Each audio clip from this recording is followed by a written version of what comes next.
Baik, sudah terlihat Pak Ainun. Jalan kaki.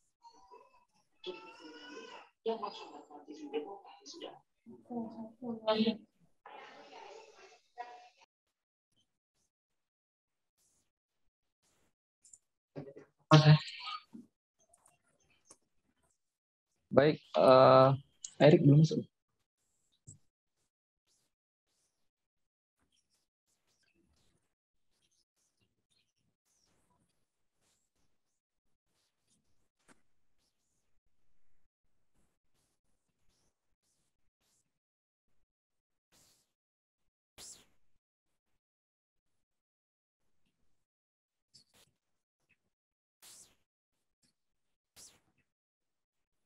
Baik, untuk background seminar untuk peserta, ini dikirimkan ke grup WA ya.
Sorry, Pak Ainul boleh izin matikan dulu share-nya Pak.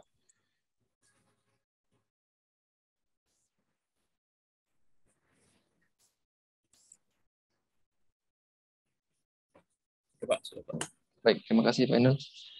Baik, karena sudah pukul 10:02 ini, saya izin untuk kita mulai ya.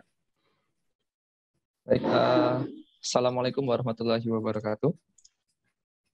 Waalaikumsalam warahmatullahi wabarakatuh. Semangat pagi rekan-rekan, teman-teman sekalian. Salam sejahtera untuk kita semua.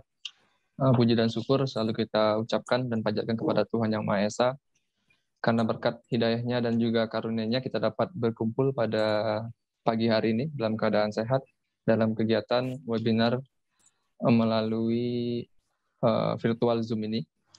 Sebelumnya, kawan-kawan sekalian, perkenalkan saya Aksan Fahruzi, ya dipanggil Aksan saja, yang hari ini bertindak sebagai moderator webinar kali ini. Mungkin teman-teman ketahui, hari ini kita akan mengikuti webinar series yang ke-23 ya, dengan tema Shortcut Method for Underground Mine, metode shortcut dalam penambangan bawah tanah, yang akan dibawakan oleh Bapak A. Ainutul Mokaromah ST. Alhamdulillah beliau sudah bergabung bersama kita di sini. Beliau adalah shortcut trainer dan juga KITC dari PT Paramara di Kalestari, yang side job-nya ada di PT Freeport Indonesia. Baik, bagi teman-teman yang mungkin baru bergabung ke dalam kegiatan Sibima Series, izin saya jelaskan dulu. Program Sibima Series merupakan salah satu program webinar rutin yang diadakan oleh tim Research Development yang tentunya dinaungi oleh Bima Sabatum Group. Dan Sibima Series kali ini adalah yang ke-23. Artinya ada webinar series yang ke-1 hingga yang ke-22 juga sudah dilaksanakan. Bagi teman-teman yang ingin mengakses webinar-webinar sebelumnya, itu bisa teman-teman akses di channel YouTube kami, Bima Sabatum Channel ya. Oke. Kemudian Bima Sabatum Group merupakan perusahaan yang bergerak di bidang konsultan pertambangan. Kita juga merupakan juga konsultan konstruksi, konsultan lingkungan, dan juga memiliki berbagai macam bisnis lainnya. Salah satunya ada bisnis bengkel bin Haji Parijo yang terletak di cabang kami di Lampung, dan juga memiliki beberapa bisnis lain. Informasi lebih lanjut mengenai perusahaan kami, teman-teman bisa akses di bimasabatum.co.id. Baik, langsung saja untuk susunan acara pada hari ini. Pertama pembukaan yang akan saya sendiri. Kemudian nanti ada kata sambutan singkat dari Bapak Direktur kami, Bapak Haji Erik Wijaya STMT. Alhamdulillah beliau saat ini juga sudah hadir bersama kita. Terus kemudian materi langsung oleh Bapak Ainutul Mukarromah, mungkin akan berlangsung sekitar 1,5 jam ya Pak. Terus kemudian dilanjutkan sesi tanya jawab, kurang lebih akan berlangsung selama 30 menit. Terakhir penutup. Sebelum penutup nanti kami juga minta izin untuk dapat melakukan foto bersama. Terus kemudian absen ya, sebagai informasi absen akan dilaksanakan di sebelum penutup bagi teman-teman sekalian. Bagi teman-teman yang mengisi absen adalah teman-teman yang berhak untuk kami kirimkan sertifikat digital. Nanti setelah mengisi absen secara otomatis sertifikat akan dikirimkan ke email. Baik, saya pikir langsung saja kita buka webinar kita hari ini dengan bersama-sama kita melafazkan basmalah. Bismillahirrahmanirrahim. Terus selanjutnya kata sambutan dari Bapak Direktur Bima Sabartum Group kepada Bapak Erik Wijaya STMT. Saya persilakan Pak Erik.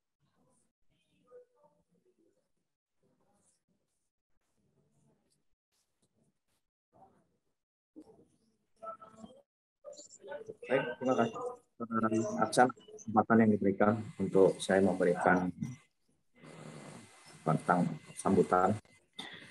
Baik, Bismillahirrahmanirrahim. Assalamualaikum warahmatullahi wabarakatuh. Alhamdulillahirrabbilalamin. Tentunya mari kita senantiasa panjatkan syukur kita kepada Allah Subhanahu wa taala karena dengan nikmatnya alhamdulillah kita pada pagi hari ini waktu Indonesia Barat itu 10 tanggal 24 Mei 2022 sehingga kita bisa berkumpul kembali dalam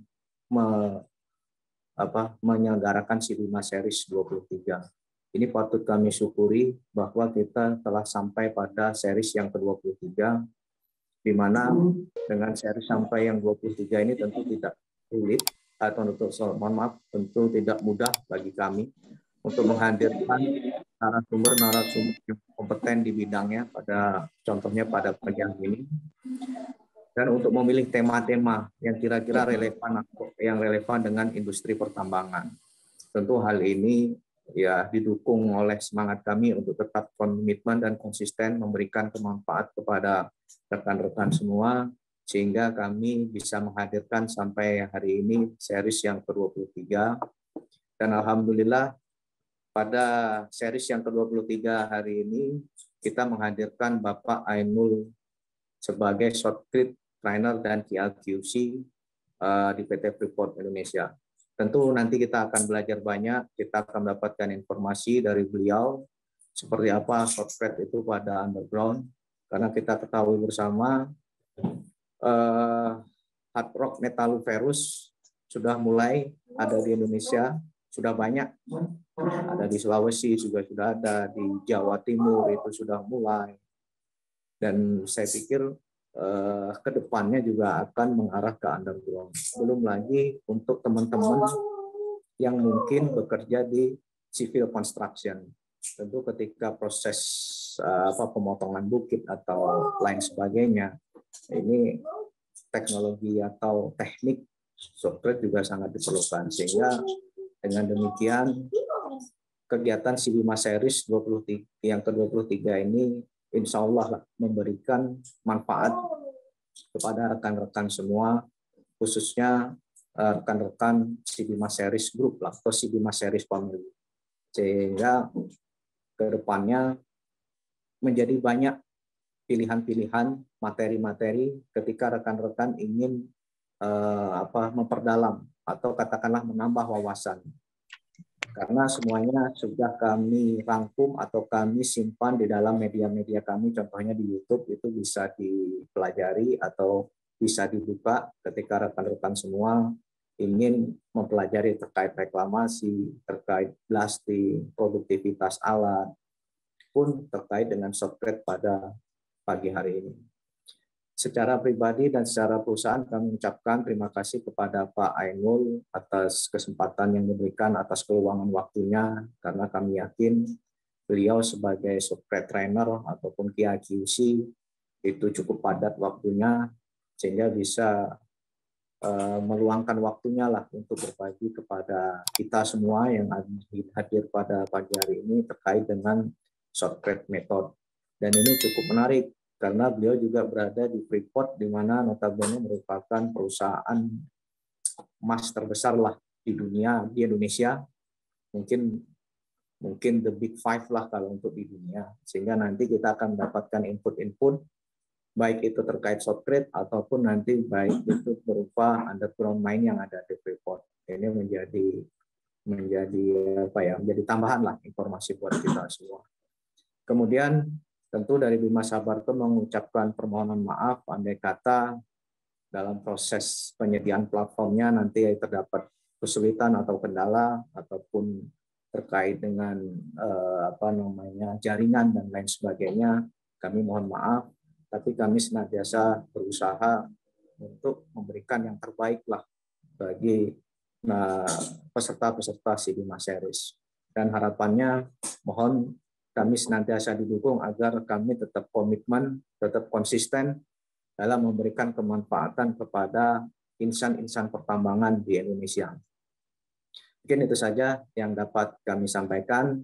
Selamat mengikuti di Bima Series yang ke-23 ini, dan harapannya bisa bertemu lagi atau berjumpa kembali di si Bima Series berikutnya yang akan datang dengan materi-materi, dengan tema-tema ataupun topik yang pastilah kita usahakan itu relevan dengan industri pertambangan. Mungkin itu saja, saya akhiri. Assalamualaikum warahmatullahi wabarakatuh. Waalaikumsalam warahmatullahi wabarakatuh.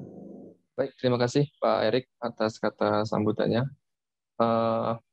Sebelum kita masuk ke materi, saya izin untuk menyampaikan beberapa informasi lagi mengenai si Bima Sabartum Group ya.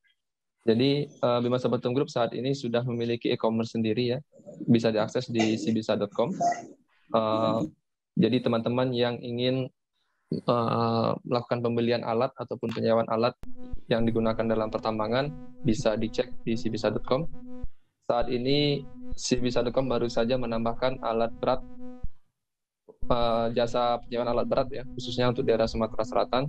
Sekarang sudah ada alat excavator, kompaktor, dan juga dozer ya. Dan waktu dekat rencana akan kita tambahkan dump truck juga. Kami juga menyediakan alat-alat survei, alat-alat drone, dan juga alat-alat lainnya. Silakan nanti dicek di sibisa.com ya. Sibisa si serba ada. Baiklah kita masuk ke agenda berikutnya. Agenda pokok kita hari ini penyampaian materi oleh Bapak Ainul Mukarramah. Assalamualaikum Bapak Ainul. Ya, salam Pak Aksan. Baik, sudah bisa Pak ya. Oke, gimana Pak, sudah siap? Langsung kita mulai Pak. Boleh Pak, boleh Pak. Boleh. Oke, baik. Pada Bapak Ainul Mukarramah, kami persilakan untuk menyampaikan materi.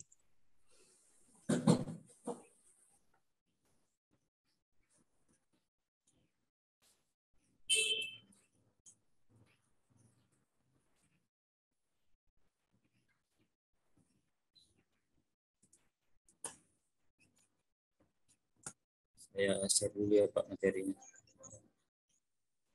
Sudah kelihatan Pak Aksan? Baik, sudah Pak. Sudah jelas Pak. Oke, baik. Terima kasih kepada Pak Aksan selaku moderator, kepada Pak Erik. Assalamualaikum warahmatullahi wabarakatuh. Waalaikumsalam warahmatullahi wabarakatuh. Sebelumnya saya mengucapkan terima kasih atas kesempatan yang telah diberikan kepada khususnya saya untuk kita sama-sama belajar dan berbagi ilmu. Saya juga dalam posisi masih terus belajar mengenai materi yang hari ini akan sama-sama kita diskusikan atau kita sampaikan. Untuk materi hari ini saya akan membawakan mengenai metode shotcrete untuk tambang bawah tanah.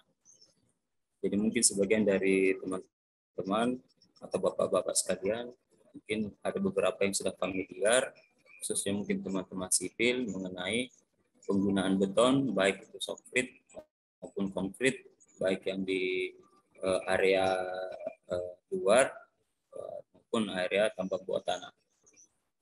Oke, mungkin saya akan lanjut. Jadi mungkin saya akan beberapa membahas mengenai teknologi Shotcrete, terus aplikasi dan kualitinya khususnya di tambang bawah tanah. Nah, studi kasusnya ini karena kebetulan saya bekerja dan beraktivitas di PT Freeport Indonesia, mungkin saya akan menjelaskan pengalaman saya atau saya yang ada di area tambang PT Freeport Indonesia. Nah, sama-sama kita ketahui bahwa dalam cycle baik itu terowongan tambang ataupun terowongan sipil, ini ada beberapa cycle-nya. Dimulai dari drilling dan blasting. Jadi seperti kita ketahui, sebelum melakukan penyanggaan baik itu Shotcrete, ball dan lain-lain, kita buka dulu, ada pembukaan phase atau membuat bukaan pada terowongan dengan menggunakan drilling dengan alat berupa jumbo. Setelah itu dilakukan charging dengan alat peledak, terus diledakkan, terus dimasukkan ventilasi atau diberikan suplai udara untuk keberlanjutan dari development terowongan kita. Nah, setelah itu dilakukan marking atau scaling atau mengeluarkan material-material yang ada di dalam terowongan, terus membersihkan bekas-bekas atau hanging rock atau batuan-batuan menggantung yang ada di terowongan sebelum kita melakukan penyanggaan. Nah, setelah itu dilakukan namanya kita masuk ke tahap Shotcreting atau penembakan ataupun pemberian Shotcrete atau material Shotcrete di bukaan yang telah dibuka sebagai salah satu penyangga batuan, namanya bolting atau pemasangan wire mesh. Nah, jadi untuk penggunaan Shotcrete itu ada banyak, sesuai dengan pengalaman saya yang juga pernah bekerja di terowongan sipil, itu juga pasti akan digunakan, begitupun di terowongan bawah tanah. Jadi untuk pengaplikasiannya ataupun penggunaannya itu hampir sama, tinggal cuma biasanya perbedaan dari lokasi-lokasi untuk melakukan Shotcrete itu sendiri.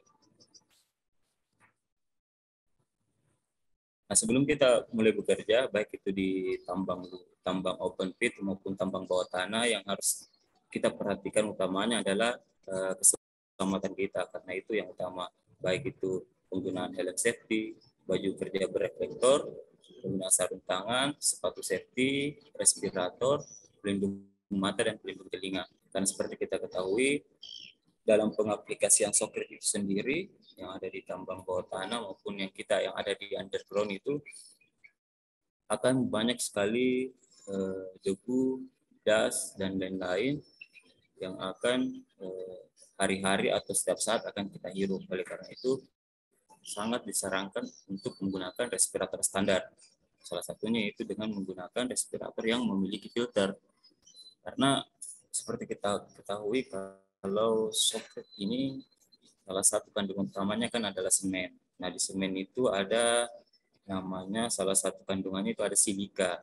Nah, kebanyakan ada salah satu penyakit ataupun bahaya yang bisa ditimbulkan dalam jangka panjang, namanya silikosis. Jadi ada tumpukan-tumpukan silika yang akan mengendap di itu, ya kita sepatutnya harus menggunakan respirator ataupun masker standar sebelum melakukan kegiatan Shotcrete di tambang bawah tanah.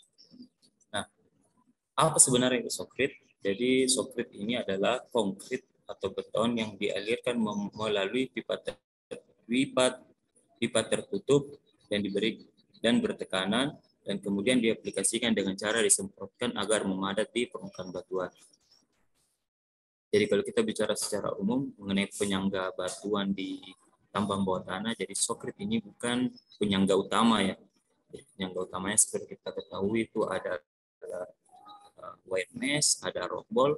Kalau di Freeport biasanya pakai wire mesh, rock ball, kabel ball, split set, dan salah satunya adalah Shotcrete. Jadi perlu kita ketahui, perlu saya tekankan bahwa Shotcrete ini bukan penyangga utama. Jadi ada beberapa penyangga utama yang lebih prefer untuk digunakan sebagai penyangga batuan. Nah, Kalau kita bicara masalah aplikatifnya, ini ada 3 gambar. Yang pertama itu adalah area yang telah di softread ataupun heading, kalau kita menyebutnya heading atau face yang telah di blasting dengan substrat awal itu dilakukan softread sebelum kelanjutan development. Nah, pada saat area atau terowongan bukaan sudah di softread, nah kapan bisa melaksanakan atau melanjutkan development atau ekspansinya? Nah, berdasarkan standar quality-nya yaitu hanya bisa beraktivitas di bawahnya dengan kekuatan awal mencapai 1 MPa dalam waktu minimal 2-3 jam. Jadi foto kedua ini kami melakukan atau kita melakukan pengecekan terhadap kekuatan awalnya apakah dalam 2 atau 3 jam sudah mencapai 1 megapascal. Jadi alatnya itu menggunakan namanya penetrometer. Alat seperti ada display, terus ada jarumnya yang kurang lebih 2 mili. Kita tusuk ke dalam area yang tadi softread, nanti akan kelihatan kekuatan atau strength yang muncul. Nah, pada saat dia sudah mencapai 1 MPa, baru kita rekomendasikan untuk beraktivitas di bawahnya. Terus gambar ketiga ini menunjukkan salah satu silinder. Jadi ini adalah silinder softread yang sampelnya telah diambil. Nah, untuk mengetahui kekuatannya itu sampel softread sendiri di lapangan itu kita ambil dan kita melakukan yang namanya spray box. Setelah ada spray box-nya kita lakukan coring sehingga membentuk silinder seperti ini. Nah, pengetesannya itu di 14 hari dan 28 hari. Nah, hampir semua jenis beton, kita maupun konkret maupun soket itu untuk mencapai kekuatan atau strength-nya itu dalam 28 hari. Nah, ini minimal harus di atas 40 MPa. Karena standarnya kita itu adalah di atas 40 megapascal. Ini artinya kalau seperti gambar ini betonnya sudah pecah, artinya dia sudah tidak bisa menahan lagi strength dari alat CCS-nya. Akhirnya dia pecah. Ini beberapa contoh aplikasi soket yang ada di lapangan. Nah, gambar pertama yang di atas itu adalah proses transfer dari WS Mixer. Kalau kita biasanya menggunakan WS Mixer, ada namanya SVS, ada juga namanya Getman. Jadi dari baseplane transfer menuju ke alat. Jadi sekarang kita alatnya menggunakan namanya RoboShot atau MaxiJet, yaitu merek Jacon MaxiJet, memang spesialis untuk digunakan di tambang bawah tanah. Nah, yang kedua ini adalah gambar kedua ini adalah pengetesan.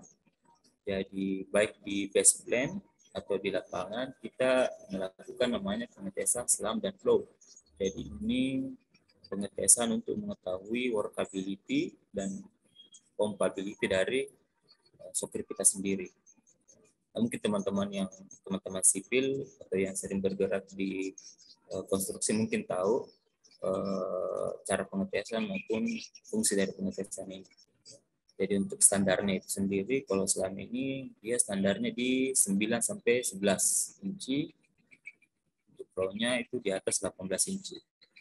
Nah, pada saat, ini gambarnya adalah gambar kondisi normal, soket yang bisa diaplikasikan atau bisa ditembakkan di tambang bawah tanah. Nah, soket yang terlalu kental itu akan menghambat pekerjaan dari operator dalam mengaplikasikan soket. Soket yang terlalu encer juga akan mengurangi strength dari soket sendiri.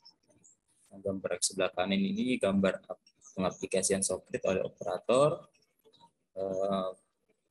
pada saat kegiatan pengambilan sampel spray box. Jadi ada box dari triplex, dari multiplex itu kita buat untuk mengambil sampel yang ada di lapangan. Nah, untuk area pengaplikasian softgrid ada beberapa area yang biasanya dilakukan untuk pengaplikasian softgrid. Yang pertama mungkin stabilisasi penggalian tanah, pembuatan tunnel, untuk pembuatan PLTA, pembuatan akses jalan tol dan lain-lain. Terus untuk mining, pertambangan, stabilisasi lereng, perbaikan tunnel, perbaikan dam beton dan perbaikan jembatan. Jadi biasanya pengetahuan saya penggunaan soket itu untuk area-area yang sulit dibuatkan, misalnya dibuatkan forming untuk perbuatan biasanya untuk dilakukan kegiatan soket. Nah, ini ada beberapa alat yang digunakan. Jadi untuk pengaplikasian soket itu alatnya juga berbeda-beda ya, tergantung khususnya untuk di bawah tanah tergantung dari area atau luasan tambang bawah tanah itu sendiri. Untuk aplikasi tunneling biasanya kita menggunakan alat yang lebih besar, yang lebih kompleks. Kalau untuk bahasa mereknya itu dulu saya pernah pakai merek Furukawa, ada merek dari Jepang, di alatnya lebih besar lah. Memang spesialis untuk tunneling yang banyak lebih besar. Nah, sedangkan untuk aplikasi underground mining, dia alatnya lebih pendek dan lebih kecil untuk memudahkan manuver di area-area tambang, apalagi di area produksi yang notabene-nya areanya kecil. Itu penggunaan alat-alat yang juga beda. Beberapa untuk dan equipment untuk area-area luar, misalnya stabilisasi di depan terowongan bisa menggunakan alat yang lebih besar. Untuk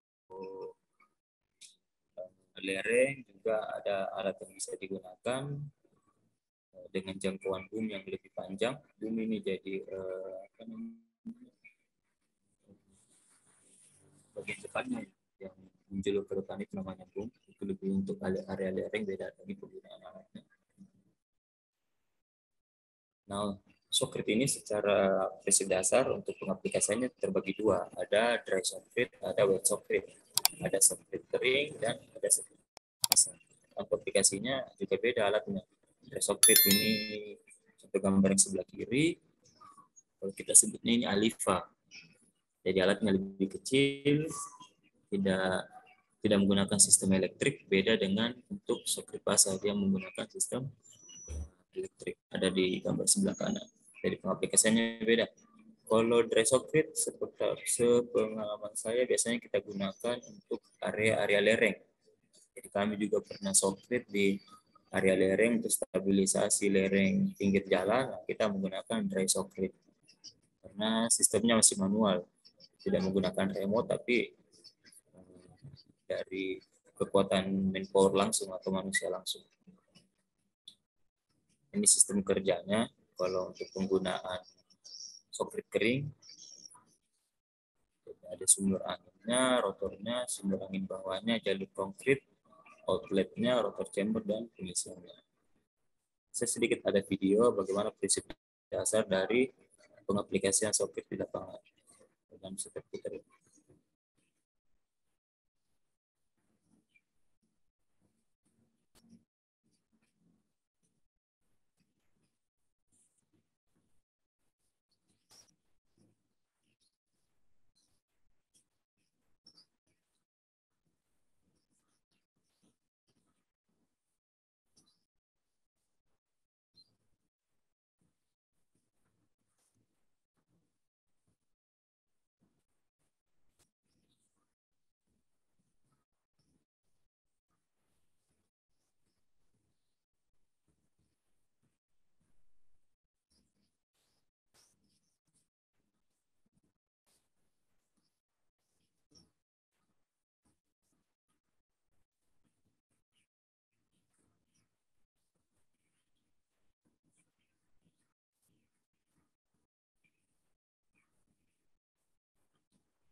Oke, dari video tadi kita bisa lihat yang video pertama tadi ada sistem pumping dari alat soket. Jadi ada yang dari sistem pumpingnya itu ada yang menghisap, ada yang menembak. Nah, begitupun dengan video yang kedua atau sambungan videonya, sistemnya itu ada konkret yang masuk akan nozzle, namanya di nozzle, dia akan termixing dengan udara dan akselerator untuk ditembakkan ke substrat atau ke batuan. Oke, kita lanjut ke teknologi Shotcrete. Jadi teknologi Shotcrete ini ada mix design dan unsur-unsur yang terdapat pada Shotcrete. Mungkin bedanya dengan beton-beton biasa, untuk Shotcrete sendiri kita menggunakan ini. Jadi ini contoh mix design. Untuk Shotcrete sendiri ada semen, Portland semen, PC, agregat atau pasir, admixtur. Untuk penggunaan kita sendiri, kita menggunakan dua jenis admixtur. Yang pertama ada namanya super plasticizer dan ada namanya retarder. Terus penambahan fiber sebagai untuk penambah kohesi atau daya tarik menarik dari Shotcrete dengan batuan. Terus jelas ada air dan ada akselerator. Nah, untuk semen sendiri ini, fungsi dari semen itu adalah untuk pengikatan agregat halus dan agregat kasar apabila tercampur dengan air dan untuk mengisi rongga-rongga dari agregat tersebut. Terus untuk agregat pasir kita tahu kita lebih disarankan untuk menggunakan agregat yang lebih bulat. Pengaruh terhadap workability dan pumpability dari Shotcrete kita sendiri. Untuk standarnya sendiri biasanya kita menggunakan itu di bawah 8 mili untuk penggunaan pasirnya ya, 4,8, 4,8, pasir halus 1,25 dan lain-lain. Admixturnya ini penggunaan superplast dan retarder. Nanti saya jelaskan ada di slide selanjutnya. Nah ini jadi untuk sifat-sifat pada Shotcrete itu ada 5 poin. Ada workabilitas, ada pumpabilitas, setting, kontekan, dan kohesi dan sagging. Jadi tim kami sebagai yang membuat mix design ini atau base plan engineer-nya dalam membuat mix design Shotcrete ini harus mencakup 5 sifat-sifat ini. Ada workabilitas, ada pumpabilitas, setting, kontekan, dan kohesi dan sagging. Jadi untuk pembuatan mix design sendiri itu akan dilakukan beberapa kali trial dan waktunya cukup lama karena setiap trial yang dibuat itu harus dites workabilitasnya pada saat itu dan untuk kontekannya itu akan dites setelah 28 hari. Jadi mungkin agak lama dalam pembuatan mix design dari Shotcrete. Workabilitas sendiri ini adalah kemampuan Shotcrete untuk dikerjakan. Jadi dari pada saat mixing di base plan, di batching plan, turun ke BS mixer atau mixer truck dan di deliver ke oksigen. Nah itu workabilitasnya harus berjalan dengan baik, Shotcrete tidak terlalu kental dan mudah untuk dikerjakan. Nah terus untuk pumpabilitas ini adalah kemampuan dari atau sifat Shotcrete untuk dipompakan dari hopper oksigen ditembakkan ke batuan yang akan kita Shotcrete. Nah ini juga harus memenuhi dari pumpabilitas. Terus 3 itu adalah setting, adalah pengerasan atau kecepatan pengerasan pada Shotcrete pada saat ditembakkan ke substrat. Terus keempat itu kuat tekan atau strength-nya ini harus sesuai standar kita minimal 40 MPa. Terus yang kelima itu kohesi dan sagging. Kohesi ini adalah gaya tarik menarik antar Shotcrete dan substrat. Terus sagging ini adalah kondisi untuk mengurangi posisi melar pada Shotcrete. Jadi pada saat kita tembakan, Shotcrete akan padat dengan baik dan tidak ada renggangan atau pori yang dihasilkan dari setelah dilakukan spray Shotcrete. Nah, untuk admixture ini tadi untuk mix desainnya itu ada 2, ada namanya super plasticizer dan retarder. Jadi admixture ini adalah cairan atau chemical yang ditambahkan di base plan untuk mencapai dari sifat-sifat Shotcrete yang tadi. Ada workabilitas, pumpabilitas, setting, kontekan, dan kohesi dan sagging. Jadi penambahan admixture ini untuk mencakup dari 5 sifat-sifat Shotcrete ini untuk mendapatkan 5 sifat-sifat Shotcrete ini. Tidak ada namanya super plasticizer, ini ditambahkan untuk fungsinya adalah yang pertama untuk mengurangi faktor air semen. Jadi semakin kecil faktor air semen itu, maka strength atau kekuatan soket kita akan semakin baik. Yang kedua, menaikkan kuat tekan dan durabilitas. Yang ketiga, menaikkan workabilitas dan memudahkan penumpaan. Jadi intinya pencampuran super plasticizer di soket ini untuk mengincerkan soket kita tanpa mengurangi strength atau kekuatan dari soket yang kita deliver ke customer. Terus yang kedua adalah retarder. Itu fungsinya untuk menunda hidrasi pada sebelum ditambahkan akselerator, menaikkan keleluasaan pada saat deliver, dan menjaga beton tetap segar sampai ke tujuan. Jadi fungsinya ditambahkan chemical retarder ini supaya soket kita bisa bertahan sampai ke area customer. Seperti kita tahu, di tambang bawah tanah itu yang kebanyakan aksesnya cuma satu atau cuma 2 akses, pada mungkin saat kita minta pada saat terjadi blok akses oleh alat lain, itu soket bisa bertahan sampai 3-4 jam sampai ke area yang akan diaplikasikan. Nah, yang ketiga adalah fiber. Nah, ini fiber, jadi mungkin yang belum tahu fiber seperti apa, jadi dia seperti jarum, panjangnya kurang lebih 3,8 sampai 4 cm. Jadi jarum tapi tidak ini ya, tidak tajam.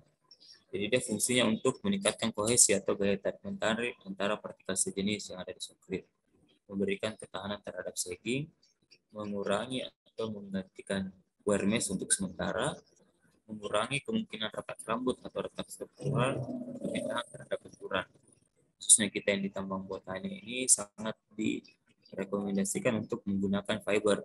Dengan 5 fungsinya ini akan memberikan ketahanan terhadap grid yang kita aplikasikan. Karena kita tahu di tambang bawah tanah dengan area yang sempit, dengan banyaknya alat-alat berat yang notabene-nya adalah hampir semua terbuat dari baja, untuk menghindari benturan itu, untuk menghindari pecahan soket kita dari benturan, ya kita menggunakan fiber ini sendiri. Nah, untuk air, standar air yang kita gunakan dari mix design soket itu sendiri adalah air yang bisa diminum dan air yang tidak mengandung klorid atau garam berlebihan, karena bisa menyebabkan terjadinya kropos pada penyangga yang lain.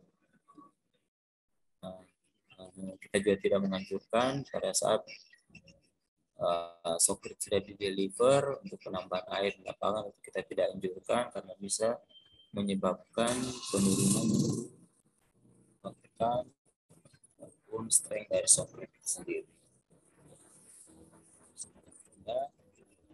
Contoh kondisi soket yang ideal itu faktor semennya rendah, partikel semennya berdekatan, kuat tekan tinggi, dan permeabilitasnya rendah.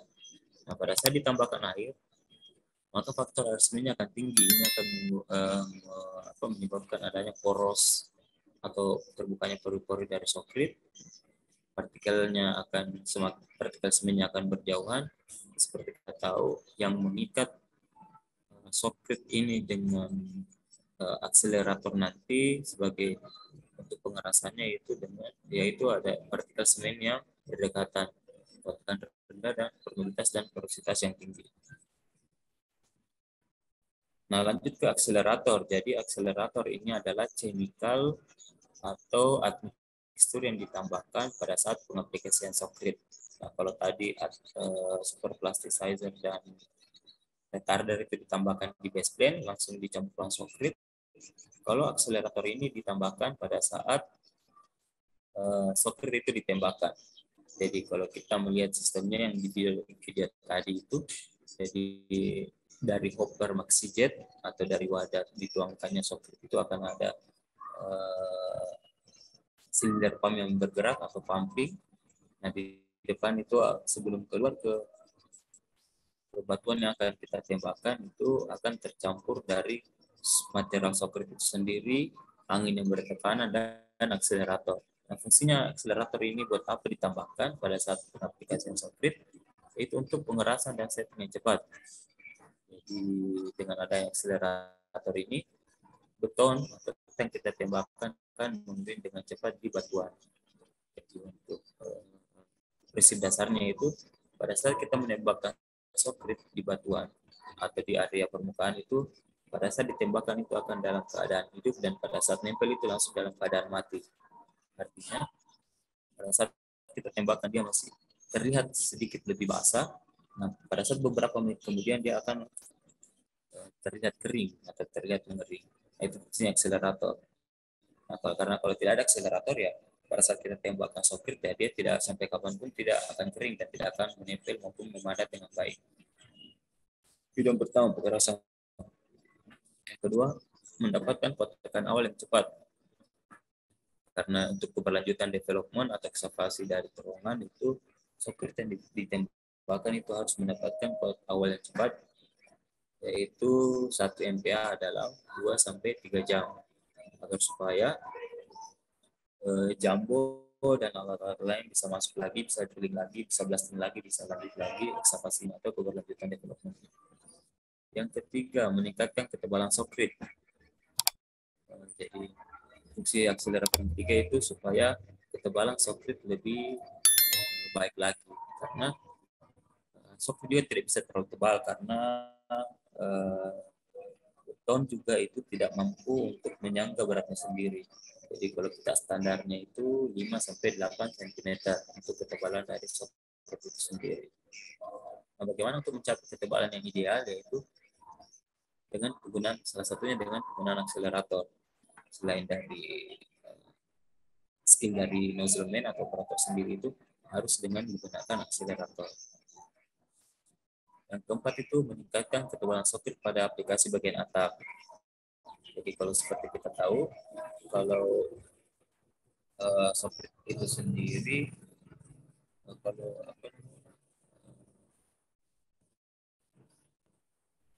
muka terowongan itu sendiri ada beberapa bagiannya, dari wall, dari roof, dari shoulder dan back. Wall itu adalah dindingnya, shoulder itu adalah tapak guna, dan back atau roof itu adalah bagian atapnya. Nah, kalau kita menggunakan atau mengaplikasikan sokrit di bagian wall, bagian shoulder atau bagian back, untuk mencapai agar sokrit menempel dengan baik dan cepat di bagian back, itu harus menggunakan akselerator dengan persentase yang pas. Jadi standarnya kita penggunaan akselerator itu 4-7% dari berat semen, dari berat semen yang kita gunakan per kubiknya. Yang kelima itu mengurangi sagging atau kondisi merat pada sokrit, supaya sokrit tetap padat, supaya tidak ada jatuhan atau drop out dari sokrit pada saat kita tembakkan, dan produktivitas menjadi tinggi. Artinya kemajuan development akan lebih cepat lagi dengan penggunaan akselerator. Nah, mengapa penggunaan akselerator harus sesuai standar atau penggunaan? Nah, ini contoh gambar ya, contoh gambar bagian depan dari alat robot MaxiJet atau RoboShot. Jadi di depan itu ada nozzle, terus ada 2 pipa atau 2 hose kanan kiri. Nah, ini hose kanan kiri ini adalah gabungan arah angin dan akselerator. Ada hose yang kayak telinga itu, dia gabungan antara angin dan akselerator. Angin dan akselerator akan masuk lewat situ, pipa melalui ke situ, terus akan di mixing di chamber. Jadi titik pertemuan dari 2 hose ini, yaitu di chambernya sebelum masuk ke nozzle, itu akan mixing dan akan tercampur dengan sokrit. Jadi keluaran dari sokrit itu adalah gabungan antara sokrit, angin yang bertekanan, standarnya itu 60-90 psi, standarnya kita, dan akselerator itu sendiri dengan standar 4-7% dari berat semen. Nah, itu akan termixing di chamber dan keluar dan ditembakkan ke substrat atau batuan terowongan kita. Mengapa akselerator sesuai standar? Itu pertama untuk menstabilkan batuan-batuan lepas. Sebagai untuk menstabilkan batuan, khususnya karena sokrit, pada saat aplikasi sokrit itu kita ada 2 jenis pengaplikasian. Ada untuk sokrit in cycle, ada untuk sokrit non in cycle. Socket Recycle ini aplikasi Socket pada batuan asli atau batuan yang baru selesai blasting, itu di Socket untuk sebagai penyangga awal, dan pada bagian terowongan yang sudah ada penyangga lainnya, contoh sudah ada rock wall, ada wireless-nya. Yang kedua itu untuk mengontrol pergerakan batuan lanjutan, supaya batuan mungkin yang ada yang kita tidak tahu, ada yang hanging atau yang menggantung, itu bisa dikontrol dengan adanya socket ini untuk menahan beban, sebagian dari beban dari batuan tersebut. Tiga, untuk menyediakan tempat kerja yang aman bagi pekerja konstruksi. Jadi ini juga kenapa akselerator ini harus bagus, sesuai standar 4-7%, supaya setting atau pengerasan dari socket ini lebih cepat. Jadi teman-teman yang ada bekerja di bawah area socket itu bisa bekerja dengan lebih aman dan merasa lebih safe lagi. Dan yang keempat adalah meningkatkan kecepatan ekskavasi. Nah, bagaimana pengaplikasian Socket di tambang bawah tanah? Oke, jadi chartnya itu dari Socket itu dari base plane, dari mixer, dari mesin, dan dari measurement. Jadi untuk mendapatkan kualitas Socket ini, kualitas Socket yang di tambang bawah tanah bukan saja hanya terpaku pada kualitas socket itu sendiri, tapi harus ada 4 item ini, harus dijaga betul-betul kualitasnya, terawasi dengan baik, dan terakomodir dengan baik. Nah, kualitas socket seperti chart ini, untuk kualitas socket itu dipengaruhi oleh 4 item. Pertama adalah fresh concrete itu sendiri, dari base plane, dan buat PABC, yang membuat mix design dan memproduksi socket. Terus dari mixer atau gateman. Artinya di sini adalah biasanya yang terjadi adalah mixer atau gateman ini. Di drumnya itu biasanya masih ada air. Pada saat pengisian karena kurang diawasi, jadi di dalam itu masih ada airnya. Nah, ini akan mengurangi dari kualitas socket itu sendiri. Oleh karena itu, ini salah satu poin penting untuk menjaga kualitas socket khususnya di tambang bawah tanah. Terus yang kedua itu adalah mesin socket. Nah, untuk mesin socket ini jadi mesin yang digunakan, contohnya kita menggunakan Maxijet itu harus dalam kondisi betul-betul yang prima, bersih, dan dalam kondisi yang siap untuk digunakan. Jadi kalau saya mau bahas rentetannya bagaimana mesin yang baik itu, ya mulai dari bagian belakang, dari hopper, istilahnya hopper, bagian tempat menuang socket itu harus dalam kondisi bersih, pompa harus dalam kondisi baik, pipa konkret lain atau pipa-pipa konkret dalam kondisi tidak ada konkret yang mengeras, harus dilubrikasi dulu, harus diberikan bleaching dulu sebelum ditambahkan socket. Begitupun dengan remote yang digunakan oleh operator itu harus dalam kondisi yang baik, tidak ada masalah.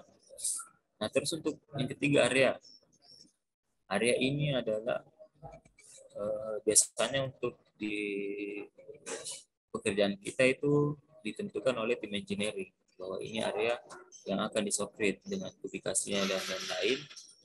Nah, dari supervisor socket itu akan mengecek area tersebut. Biasanya dicek itu yang pertama, apakah ada sumber angin standar, PSI, sumber air, apakah ada sumber air di sini fungsinya untuk membersihkan batuan atau menyemprot batuan untuk membersihkannya dari debu-debu. Jadi sebelum batuan ini disocket itu harus dibersihkan dulu.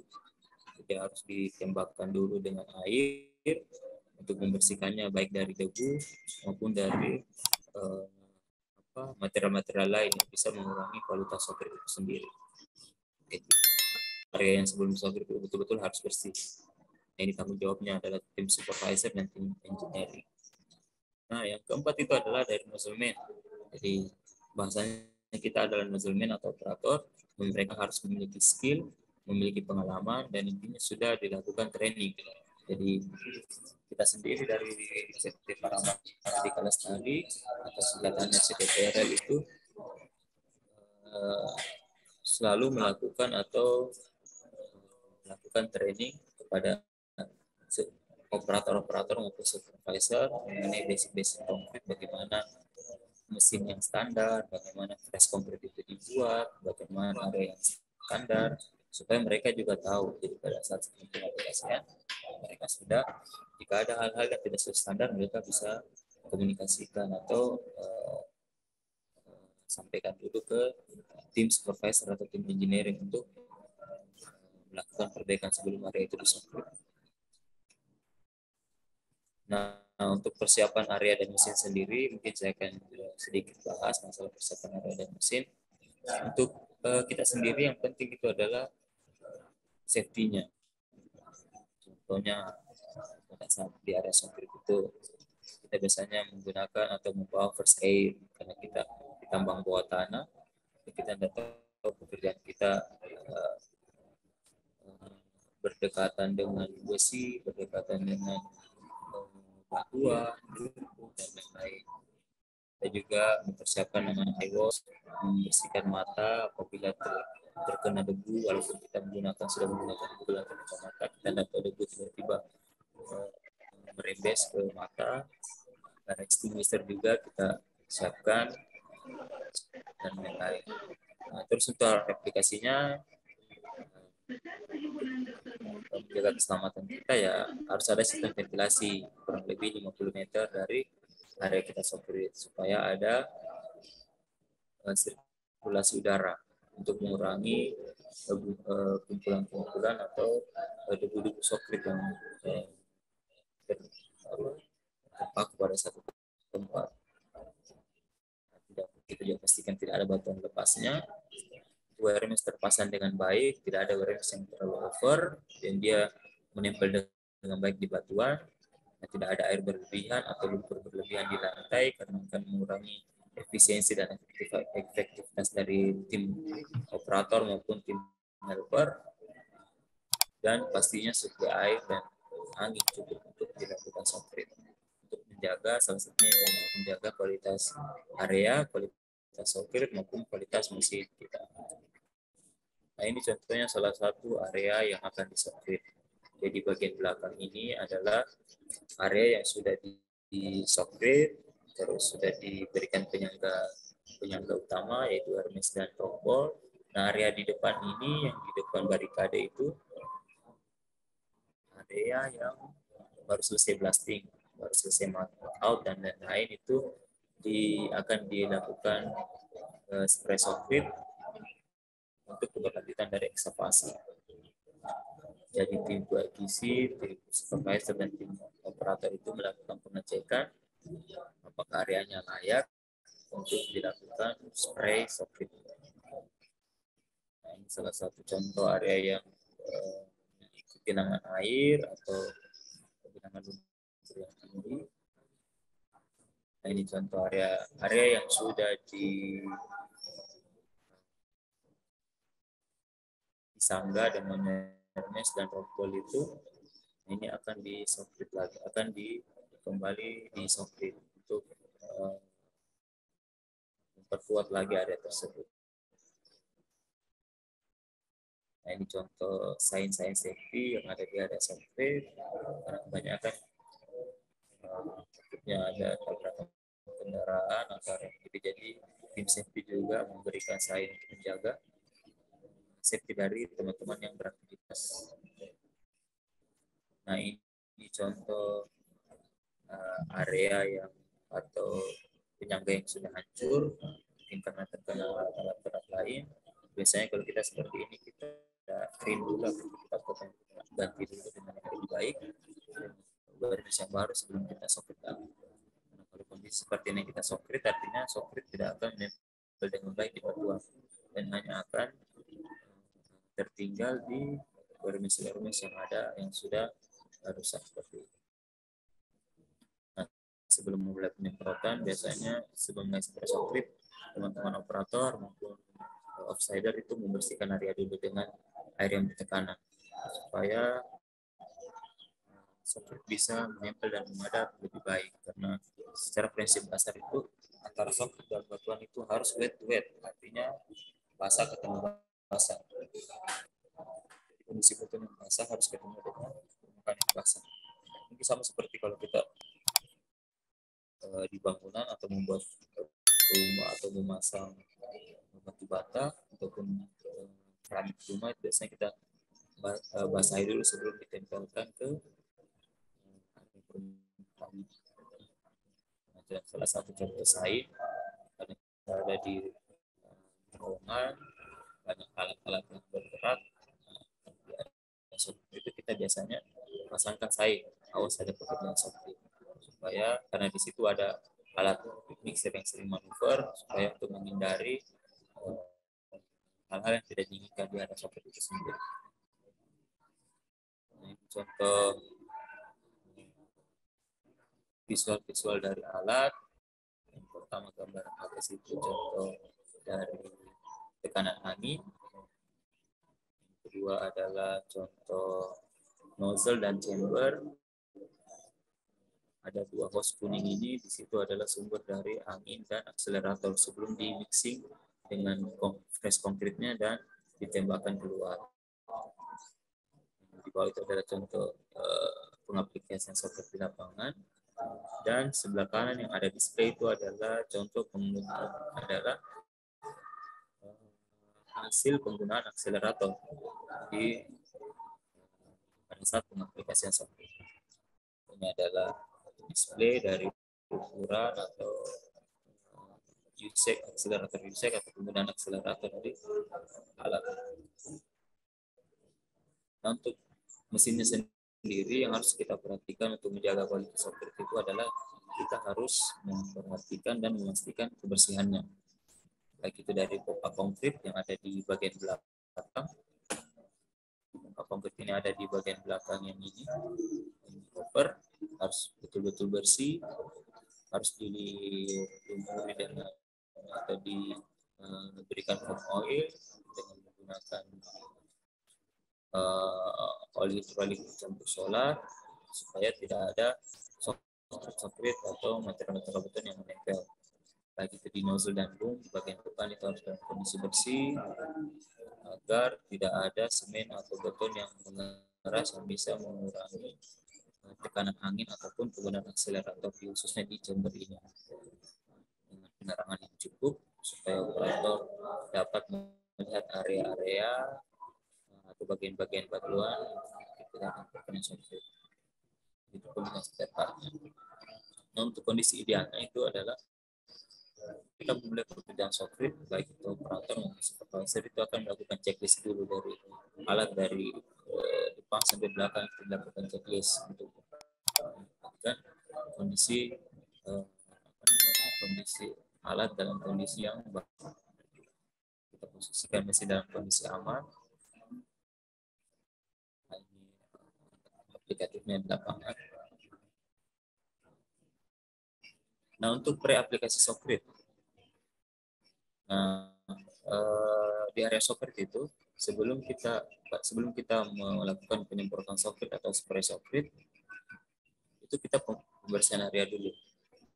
Nah, pembersihan area dulu ini menggunakan air bertekanan untuk meningkatkan kuat lengket software dan mengurangi software yang jatuh.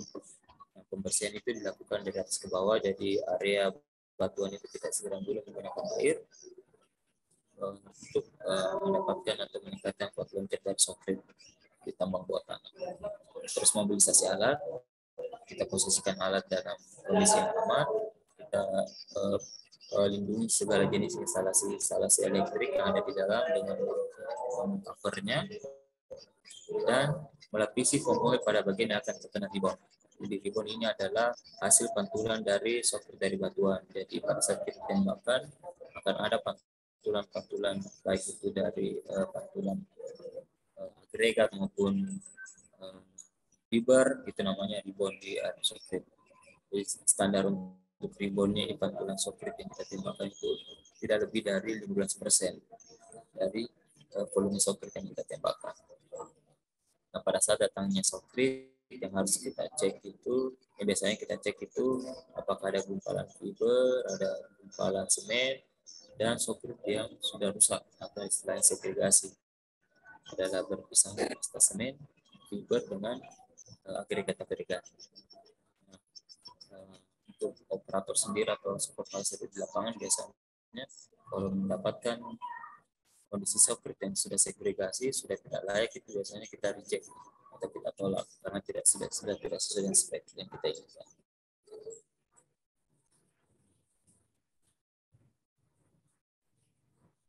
Nah, bagaimana kita memulai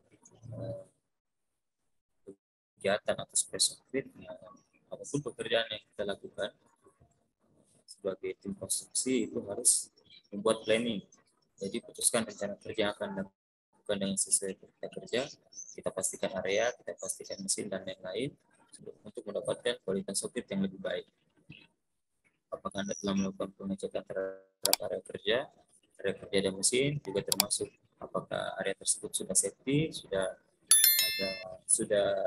siap untuk dilakukan pekerjaan, apakah semua personil berada pada area yang aman, serta perlengkapan safety apakah semua sudah ada, karena kita di Kampung Botani itu terbatas untuk aksesnya, jadi setiap peralatan safety itu betul-betul kita harus lengkap.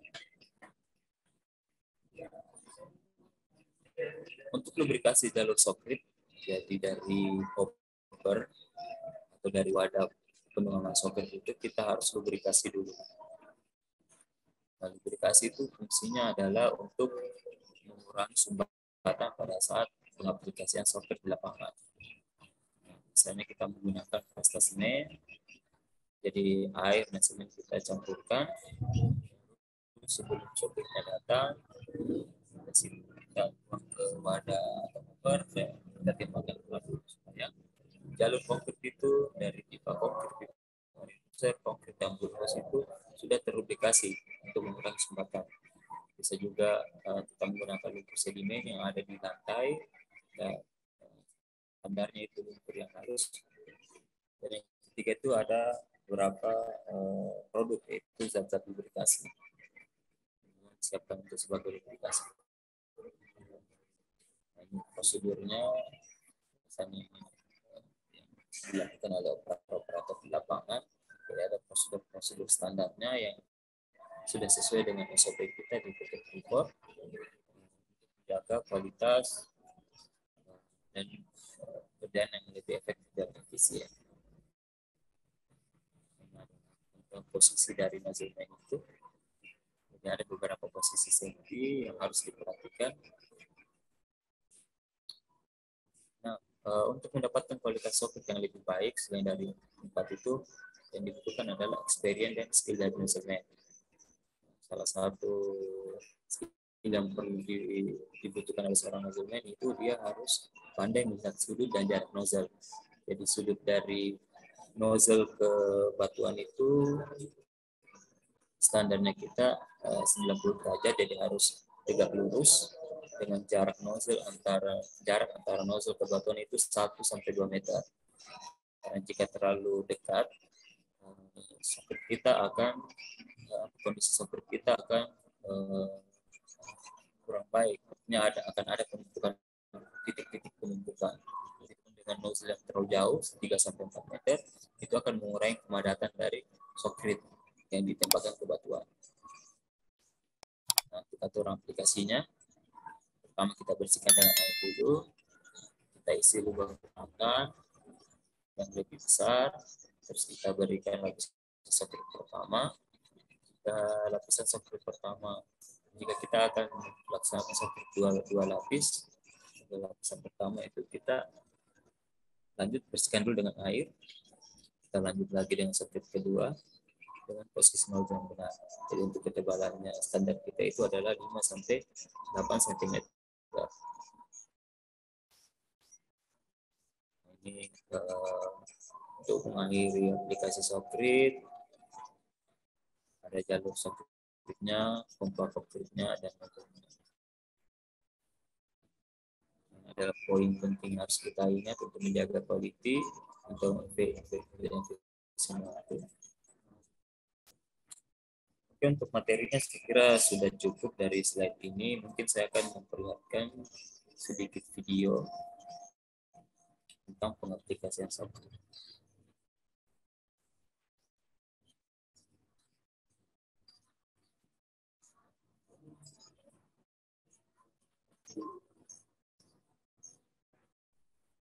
Laksan ini kelihatan ya videonya, Pak? Baik, yang tadi masih Pak, belum Pak. Belum.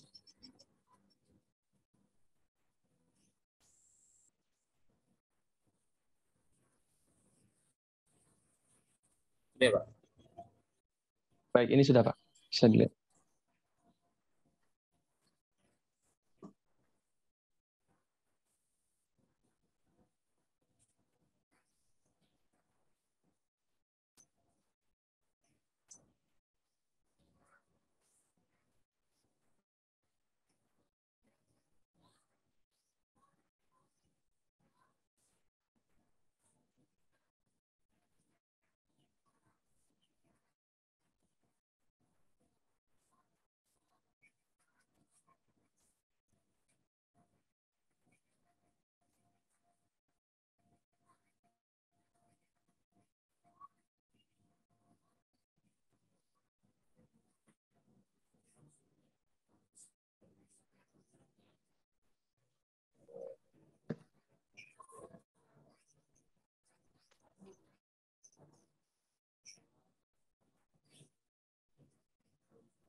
Nah, itu tadi beberapa contoh video pengaplikasian software. Jadi kita bisa lihat ya, jadi adanya angin yang bertekanan, standarnya 60 sampai 90 psi yang ditembakkan keluar melalui nozzle sudah tercampur dengan konkrit dan akselerator yang kemudian ditembakkan ke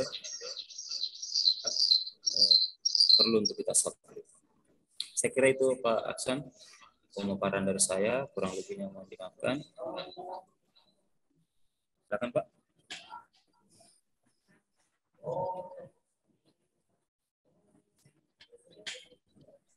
Baik, terima kasih Pak Ainul atas penyampaian materinya mengenai metode soft kit penambangan bawah tanah. Baiklah, kita lanjut ke sesi berikutnya, sesi tanya jawab ya. Saya persilakan kepada rekan-rekan sekalian yang ingin bertanya silakan lambaikan tangan. Terus kemudian kalau tidak berkenan untuk memberikan pertanyaan secara langsung, silakan tulis di kolom komentar, nanti kita bacakan. Baik, silakan.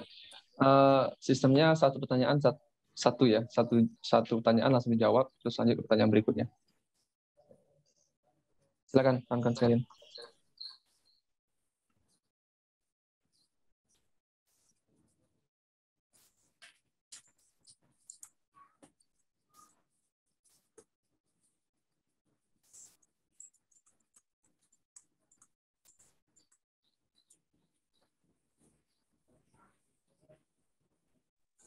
Oke, baik Pak Hasan.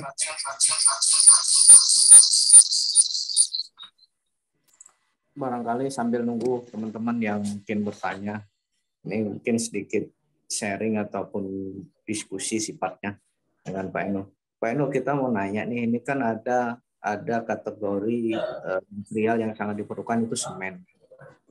Nah, itu sekali bawa semen itu karena apakah semennya itu juga seperti semen-semen yang dikonstruksi sipil, ya katakanlah ada semen 3 roda, semen Bosowa, semen Gersik misalnya, apakah sama ataukah memang khusus? Kemudian yang kedua, mungkin kan hampir-hampir mirip ya, slurinya itu akan hampir-hampir mirip dengan ready mix.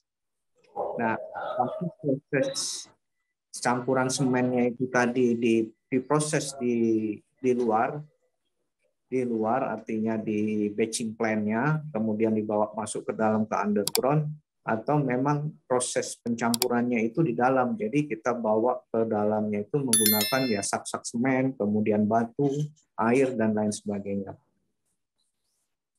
Mungkin itu Pak, karena kita belum pernah lihat nih seperti itu dalam proses hulunya atau persiapannya.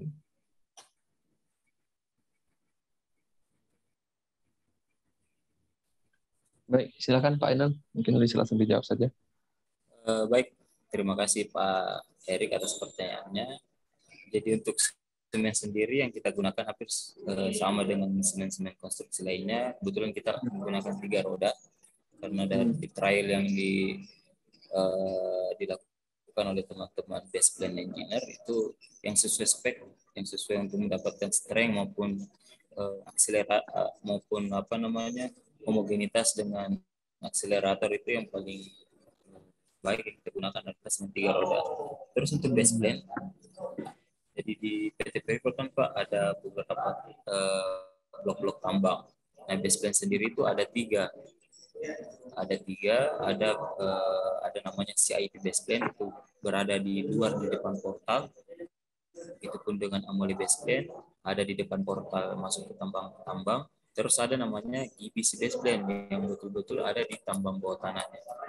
Jadi material-material itu di mixing langsung di base plan, kemudian di deliver menggunakan ada 3 jenis kendaraan yang digunakan. Ada namanya WS mixer, jadi seperti truk biasa menggunakan mixer start. Ada juga namanya SPS, jadi dia seperti mixer tapi cuma satu kabin. Dan ada namanya Gateman, jadi Gateman itu kayak memiliki mixer di belakang yang kayak kapsul. Jadi memang Gateman ini spesialis untuk area-area daerah atau bukaan terowongan yang kecil, yang diameternya cuma 4 kali 4 meter seperti itu. Jadi tergantung areanya, misalnya areanya yang luas, area akses, area intake, area exhaust, itu biasanya menggunakan WS mixer karena dia alatnya lebih besar dan bukannya lebih besar. Nah, pada saat masuk ke area panel, area produksi, area undercut, area blok-blok di dalam itu biasanya pakai Gateman karena ukurannya lebih kecil, lebih bisa masuk. Jadi intinya tetap akan diproses di base plan yang ada di 3 base plan itu yang ada di PT Freeport. Nanti kita lihat tinggal kita lihat areanya yang mana yang lebih dekat. Misalnya area ini lebih dekat base plan ini, teman-teman operator WS dan Gateman WS mereka ambil ke situ. Seperti itu Pak. Erik. Saya juga kemarin tidak sempat untuk ambil foto ataupun video dari persiapannya. Mungkin next time lah kita sharing-sharing lagi, saya ambil foto maupun videonya. Kita sama-sama bisa membayangkan lah prosesnya bagaimana. Terima kasih Pak Aksan. Oke, baik. Baik, terima kasih Pak Ainul. Cukup Pak Erik ya.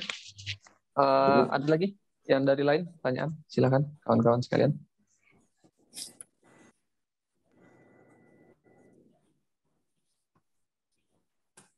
Silakan.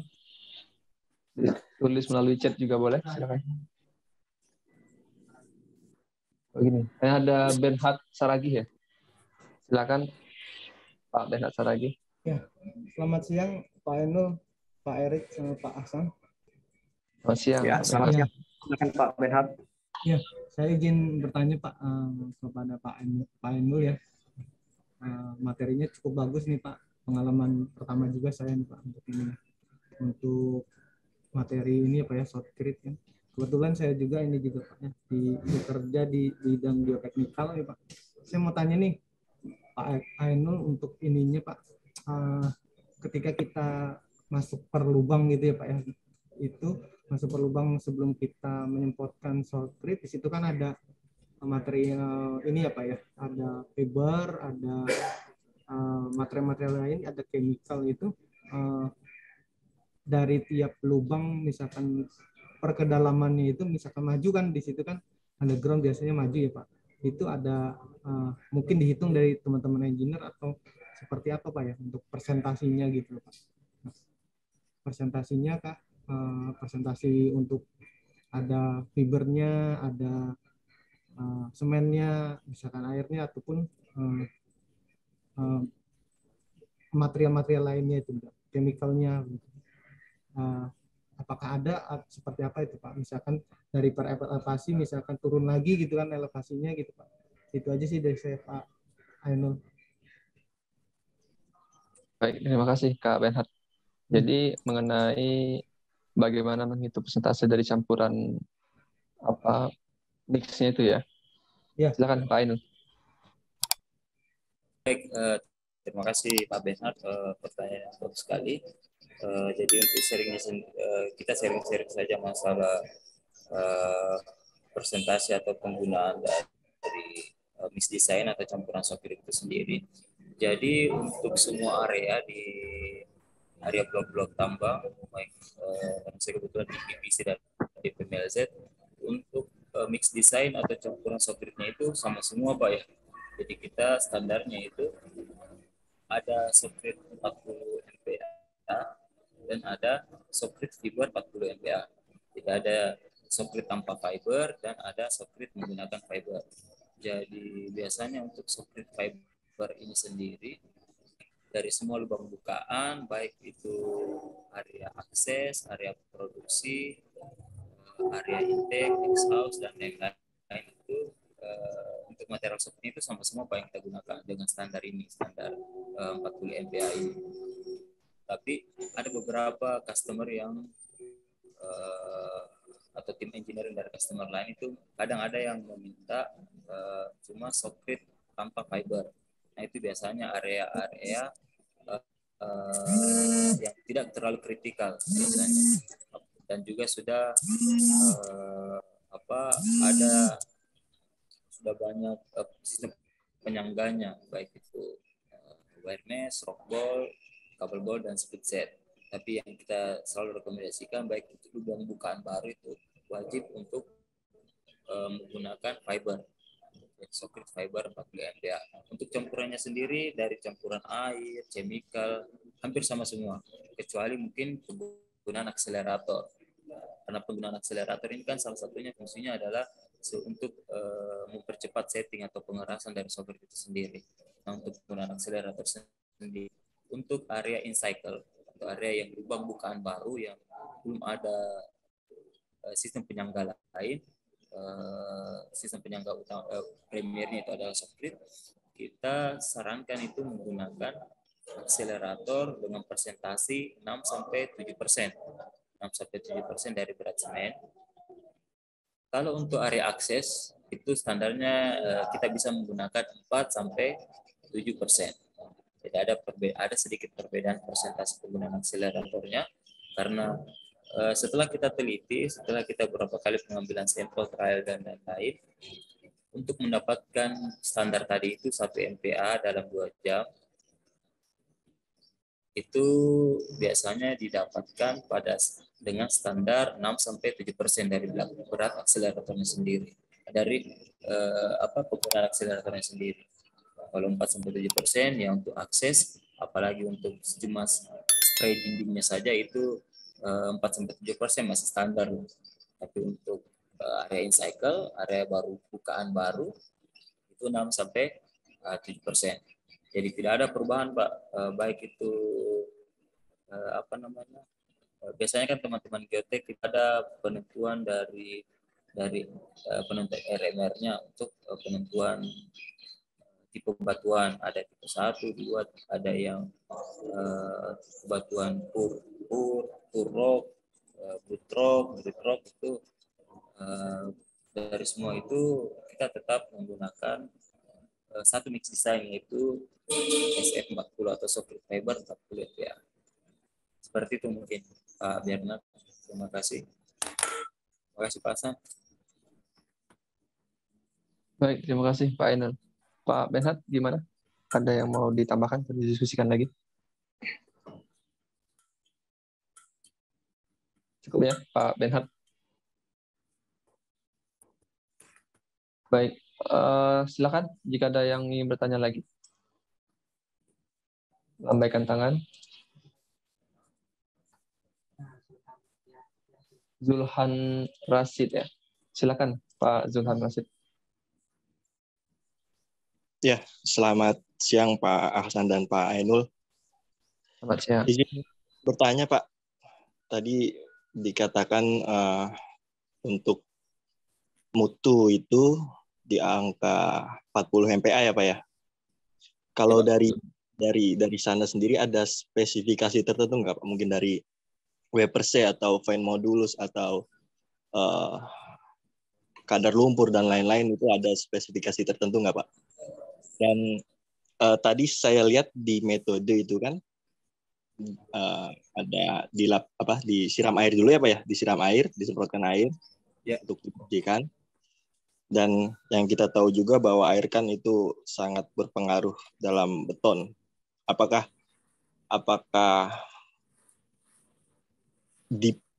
sebelum itu dipastikan juga di batuan itu tidak ada rembesan air atau hal semacamnya atau gimana Pak itu Pak? Sama satu lagi kalau boleh Pak, itu kan ada 2 lapis juga ya Pak ya? Jarak antara 2 lapis itu apakah menunggu sebelum setting time, wajib sebelum setting time, apa ada cara lain jika mobilisasi telat beton lapisan pertama udah keburu setting, apakah ditambahkan perekat atau gimana gitu Pak? Terima kasih.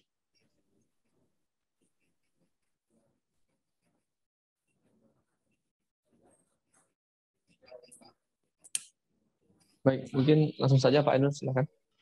Baik, terima kasih Pak Zulhan Rashid. Terima kasih atas pertanyaannya. Jadi untuk standar-standar dari quality content, finance modulus, dan lain-lain itu kita juga ada Pak. Jadi tim QAQC base plan tiap hari itu akan tiap hari atau tiap awal shift itu akan mengecek dari kondisi pasir, terutama ya kondisi pasir, karena dari kondisi pasir itu akan biasanya kita akan komunikasikan dengan tim batcher atau tim produksi untuk misalnya mengganti FM-nya atau misalnya pasirnya kualitasnya terlalu tinggi atau terlalu bersih, itu biasanya kita mixing dulu sebelum memulai sebelum skala produksinya. Jadi itu tetap ada tiap hari, teman-teman juga di British Base Plan tetap mengecek untuk tetap menjaga mutu dari sampel kita. Karena mungkin Pak Zulhan juga mungkin suka kopi saat pasir terlalu bersih atau koloidnya terlalu atau kandungan lumpurnya terlalu tinggi, itu juga akan berpengaruh terhadap kondisi sokrit kita di lapangan. Mungkin kalau terlalu bersih segregasi akan membuat segregasi, terlalu banyak terlalu tinggi kadar lumpurnya juga menyebabkan Vicky, krimi dan lain-lain. Itu tetap ada standarnya kita Pak. Jadi tiap hari juga teman-teman akan mengecekkan skala lab kondisi pasir yang kita gunakan. Kenapa pasir yang kita gunakan kan langsung dari dalam, dari jadi hasil dari blasting, hasil blasting yang di terowongan itu di deliver keluar terus diolah di crusher. Nah terus untuk rembesan air dan semacamnya ini ada juga adalah salah satu poin pengecekan kita di lapangan dengan adanya rembesan air ini, karena ada beberapa studi kasus, ada beberapa customer yang areanya ingin disokrit tapi rembesan airnya debitnya terlalu tinggi. Jadi tim hidrologi telah mengeceknya pada saat kita ke lapangan yang memang tidak akan bisa di cover dengan sokrit. Jadi biasanya ada tindak lanjutnya dengan cara injeksi untuk mengalirkan air ke pori-pori lain, untuk mengalirkan air tersebut biasanya dengan injeksi. Karena ada beberapa biasa, tapi kalau airnya dalam debitnya secara visual kecil, biasanya kalau kami biasanya mengalirkan airnya dengan menutupnya dengan menggunakan fan bag atau fan bag ini yang ini ya, ventilation bag sudah dirobek, kita tutup, terus kita sambungkan dengan hose untuk mengalirkan airnya supaya ada aliran airnya bisa keluar, jadi aliran airnya tidak terjebak, karena kita tahu kalau aliran air terjebak itu pasti akan mencari pori-pori lain. Nah itu tetap akan ada rembesan air, jadi kita alirkan airnya supaya area-area di sekitar situ bisa kita sokrit. Nah terus untuk layer-layer penembak, layer-layer sokrit, jadi untuk khususnya untuk in-cycle kita biasanya cuma pakai satu layer. Nah untuk layer sokrit ini sepengalaman saya biasa saya pernah gunakan di pembangunan PLTA atau ruangan PLTA, kita memang menggunakan layer. Nah terus standarnya kita adalah untuk penyemprotan layer kedua kita biasanya menunggu dia setting time, menunggu sampai setting time-nya dulu. Setelah itu kita tidak sampai menggunakan sistem perekat macam Sika, bond dan lain-lain. Kita cuma menyemprotkan dengan air untuk membasahi kembali area layer pertama yang telah disokrit. Mungkin seperti itu Pak Zulhan Rashid. Mungkin ada yang mau didiskusikan lagi. Terima kasih Pak Aksan. Silakan Pak Zulhan jika ada yang didiskusikan lagi mengenai pertanyaan tadi Pak. Iya Pak Hasan, satu lagi boleh Pak? Boleh lanjut Pak. Untuk metode curing-nya gimana Pak Ainul ya di lapangannya? Metode kurinya Pak Ainul boleh. Oke, jadi untuk sokrit sendiri karena kita areanya relatif dingin di dalam, jadi tidak ada kondisi panas yang berlebihan, tidak sampai 30 derajat, di under 27 derajat. Jadi untuk sokritnya sendiri kita tidak ada metode curingnya, kecuali kita lakukan konkret rel dan lain-lain, itu kita tetap menggunakan metode curing. Seperti itu Pak Zulhan. Baik, terima kasih atas jawabannya Pak Ainul. Ya, sama-sama Pak Zulhan. Oke, terima kasih Pak Ainul. Sebelum kita lanjut ya, ini diinformasikan link absensinya sudah ada di chat. Silakan diisi Google Form-nya, kemudian nanti untuk sertifikatnya akan secara otomatis langsung dikirimkan ke email. Jadi untuk menulis emailnya jangan sampai salah ya, harus dipastikan betul. Terus dalam link ini juga kami minta tolong kepada rekan-rekan sekalian untuk memberikan masukan dan juga kritikan mengenai pelaksanaan webinar ini, juga untuk memberikan masukan mengenai tema-tema apa yang perlu diangkat dalam kegiatan Bima Series ini. Mungkin juga bisa memberikan referensi-referensi narasumber untuk kegiatan kita berikutnya. Oke, baik. Boleh satu pertanyaan lagi nih Silakan. Oh, sebelum ke sana nih ada nih pertanyaan di chat ya. Apa mengenai rata-rata kos per meter perseginya, Pak? Untuk lapisan atau penutupan dengan shotcrete dari Pak Erik. Silakan Pak ini. Terima kasih Pak. Kalau kosnya itu mungkin kita bisa diskusi via chat lah masalah kosnya. Oke, baik. Kos per meter publikasi. Oke. Ada satu pertanyaan lagi nih Pak. Boleh diberikan contoh mix desain beton khusus shotcrete ini dan cara membuat komposisi materialnya Pak dari Pak Tuku Ahmad Andika. Silakan Pak. Oke, Pak Tuku Ahmad Andika ya. Kalau untuk contoh mix desainnya, karena ini istilahnya adalah apa namanya, agak-agak rahasia sedikit ya untuk mix desainnya, karena dari customer PT Freeport sendiri yang intinya atau saya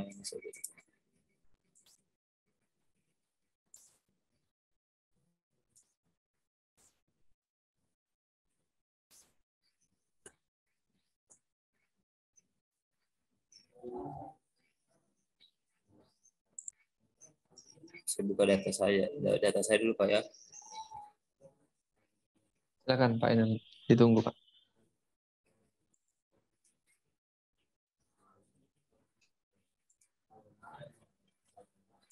Atau tidak apa-apa, saya sebutkan saja Pak ya.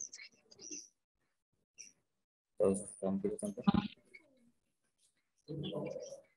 Kalau untuk mix desain shotcrete sendiri, penggunaan semen itu kita 550 kg per meter kubik. Agregat pasir sekitar 70 sampai 75% dari beratnya, sekitar 1.700-an kilo.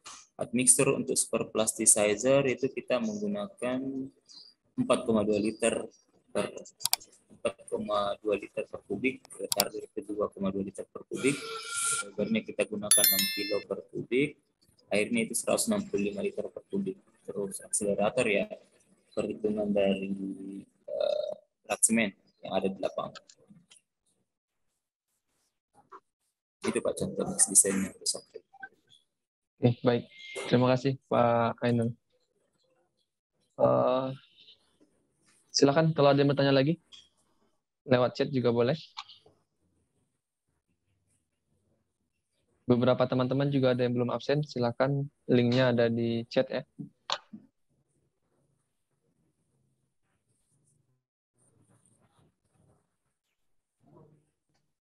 Baik, kita tunggu dulu. Mungkin teman-teman lagi ngisi absen ini. Silakan.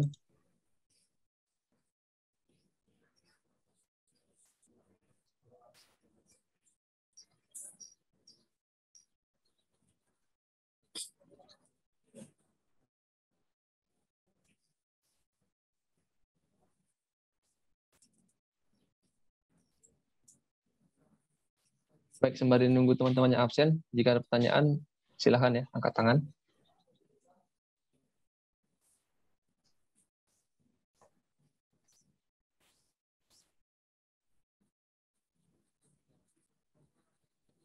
Kalau enggak ada, Pak Ainul, saya mau nanya nih, Pak.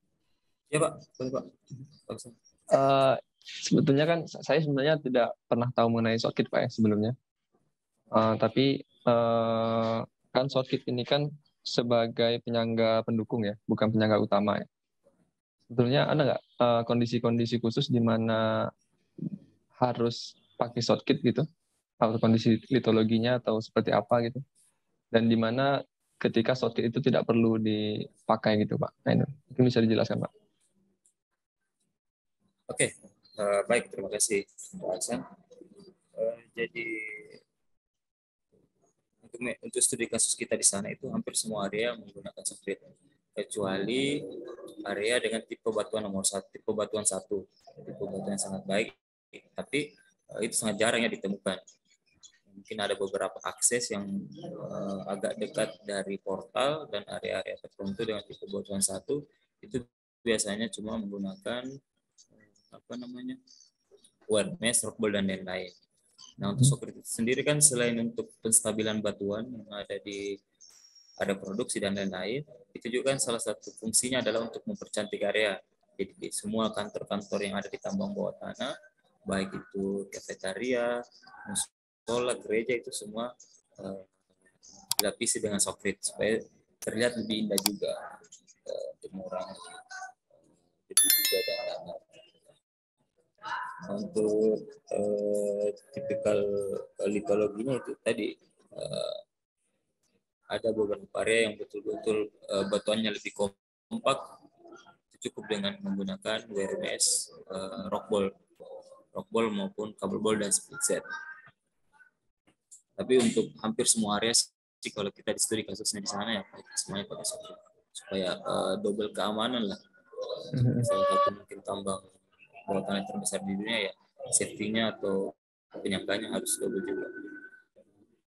Karena kan biasanya kita bicara juga masalah cost-nya kan Pak, tergantung dari tipikal perusahaannya. Kalau misalnya menurut dia oh ini sudah cukup, cost kita juga pas untuk wire mesh saja untuk rock bowl, biasanya mereka tidak soft. Seperti itu Pak. Terus ada nggak Pak kondisi di mana shortcut itu justru tidak bisa digunakan itu Pak? Misalnya metodologi seperti apa gitu Pak? Ya, ada nggak ya?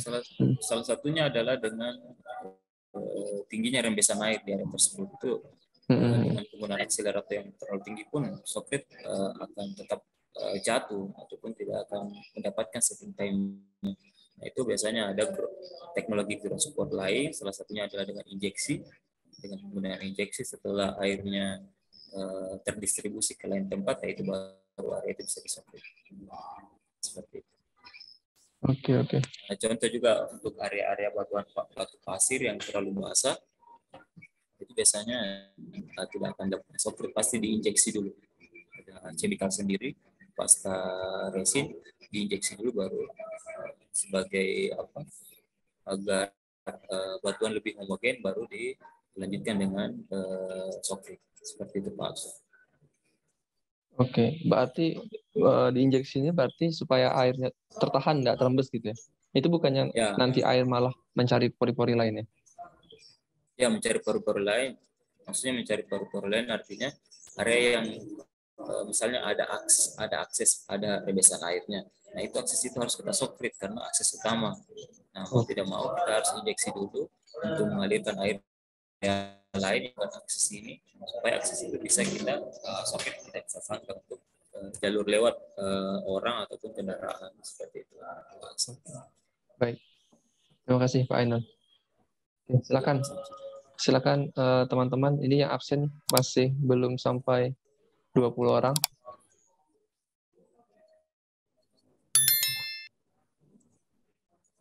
Baik, gimana ini Mbak Arin?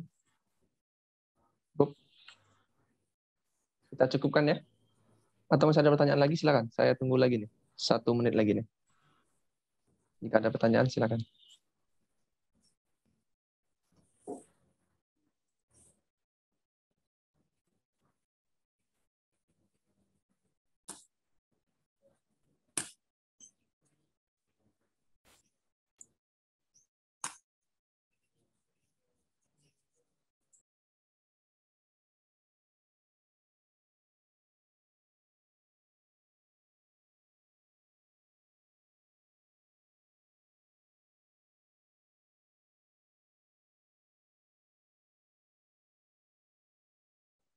Baik, jika tidak ada pertanyaan, izin Pak Ainul untuk di share screen-nya.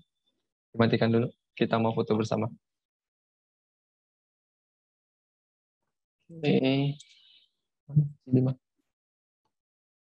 Oke.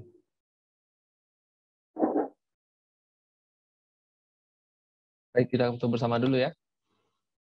Silakan diaktifkan kameranya yang berkenan untuk bisa mengaktifkan kamera.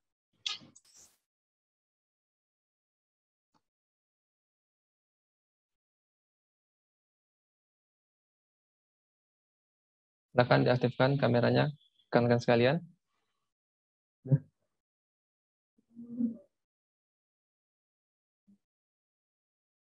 Baik, oke. Foto yang pertama ya.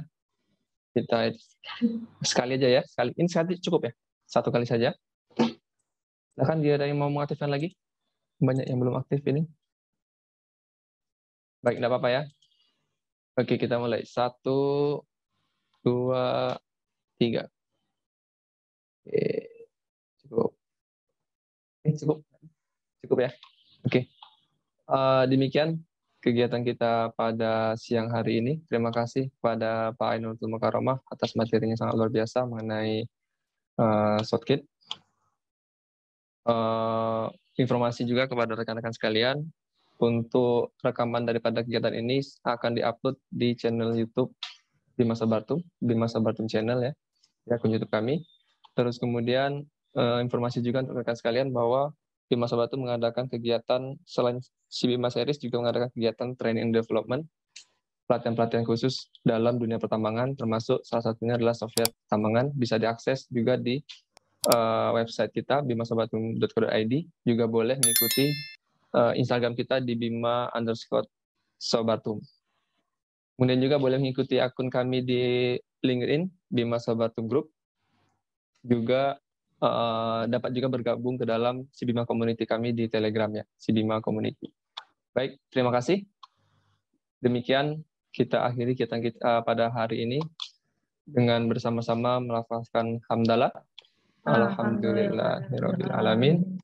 Saya moderator pada kegiatan hari ini. Mohon maaf atas tindak tanduk yang kurang berkenan ataupun tutur kata yang salah. Saya akhiri. Assalamualaikum warahmatullahi wabarakatuh. Waalaikumsalam warahmatullahi wabarakatuh. Terima kasih Pak Aksan, Pak Ainul, Mbaknya, Pak Erik. Selamat siang, sehat selalu. Selamat siang.